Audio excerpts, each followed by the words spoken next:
This is Dr. Shane. I thank you for joining me here, African American Marriage Counseling. And I want to say my mother gave me the best advice as a kid. And she told me what would lay the groundwork for the recognition that the biggest mindset shift you can make for your marriage is about to be shared with you. As a kid, she used to always say to me, you know, if all you have in your toolbox is a hammer, everything looks like a nail. If all you have in your toolbox is a hammer, everything looks like a nail. And I was always kind of blown away by that, you know. It looks like a nail, looks like a nail. And I started to realize when I started to work with couples, most couples don't suffer from a lack of will. That's right. Most couples come to see me, may have passed the first visit, actually schedule the appointment and attend. They have the will to make it. A lot of time, they lack the skills.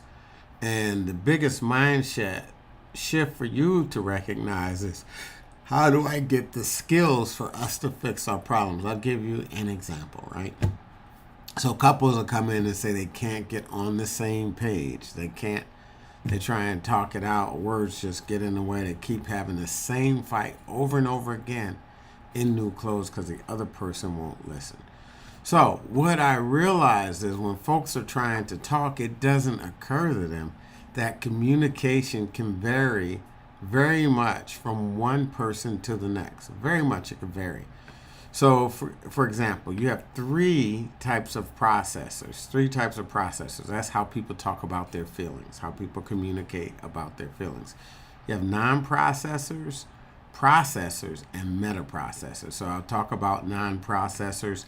They will absolutely not talk about their feelings. Either they were told kids are to be seen, not heard. They were somehow taught, you know, no one really cares how you feel. When they were kids and they did talk about it, it just didn't make a difference. And they recognized I could show you better than I could tell you. Or they're just private and silent. And if you are a non-processor, raise your hand right now out there, right? Because you're saying, yeah, that's exactly, I'm just not talking about it. They were always a non-processor. They weren't a processor before it changed. They were always a non-processor. Processors will talk about their feelings, but they're only going to talk about them once. They're only going to talk about them once. So they will discuss it. And if they come home, and I had one woman say to me, well, what if they always come home from work and they want to talk while I'm cooking? I say, turn off the oven, stop cooking. Well, what do you mean everyone's got to eat? I'm like, but what's the biggest threat to your marriage? Getting that meal out 8 minutes later, or you two not talking? And she cut it off and they would talk. Actually, it ended up being a half hour. But food would come out a little later and their marriage got better. So processors will talk about it, but talk about it once. They don't need to revisit it. Metaprocessors will talk about it, and the it is their feelings. They will talk about their feelings and the feelings about their feelings.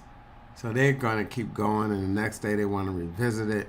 Meanwhile, the processors, like we already discussed it. I came home from dinner. Thanks for cutting the food off, but we've done it. Or you didn't cut the food off, and we're just not revisiting it. I was ready.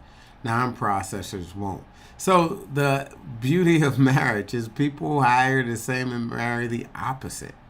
So I'll frequently get metaprocessors with non-processors, or processors who talk about it once and they don't feel fulfilled. So I want you to recognize, first of all, if you're out there, which one are you? How many non-processors? Type NP in the browser. How many processors? Type P. How many metaprocessors? How many metaprocessors? So the next question I ask you, what is your spouse? Are they the same or the opposite? So if they're the same, type in same. If they're the opposite, type in opposite. People hire the same and marry the opposite. So anyways, I want you to really recognize those differences aren't personal. They're just baked in the cake of who we are. A non-processor was always a non-processor. A metaprocessor was always a metaprocessor. They don't change. Sometimes there could be a continuum from non-processor to processor. So it just may depend. But I want you to think about your last fight and think about maybe it wasn't so personal. Maybe it was how they're wired. Non-processors and processors, they get overwhelmed by metaprocessors. But let's not give the metaprocessors a hard time either. They're just trying to fix the problem. We want to make sure we do and we look at it from every angle. Anyways, enjoy. Think about your most recent conflict and how would it be different if it didn't feel so personal, because there's a lot of rejection when people don't process stuff like us. Anyways, Dr. Shane, make it a great day, and I will see you on the other side. Bye-bye.